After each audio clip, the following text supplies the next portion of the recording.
ای پیغمبره، د مسلمانانو په وړاندې هغه خاطره یاد کړه چې کله د سهار په توره خړه له خپله کوره وتلی وي او د احد په میدان کې د مسلمانانو د جګړې لپاره په موضعګانو نیولو معذف کول.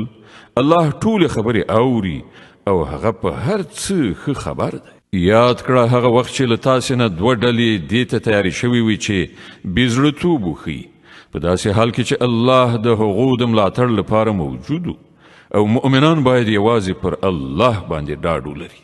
له دې نه مخکې د بدر په جګړه کې الله له تاسې سره مرسته کړې وه، په داسې حال کې چې په هغه وخت کې تاسې ډیر زیات کمزوري وئ. نو اوس پر تاسې دا لازمه ده چې د الله له ناشکرۍ ځان وژغورئ. هیله ده چې اوس تاسې شکر وباسئ. یاد کړه هغه وخت چې تا مؤمنانو ته ویل آیا تاسې ته دا کافي نه ده چې الله د 3,000 پریښتو پر رالیږلو در سره مرسته وکړي؟ بېشکه که تاسې د زغم په لرلو له الله څخه په ویرېدو کار وکړئ، نو په کومه شیبه کې چې دښمنان در باندې یرغل وکړي، په همغه شیبه کې به ستاسې رب 3,000 نه د 5,000 نښانه دارو پریښتو په وسیله در سره مرسته وکړي.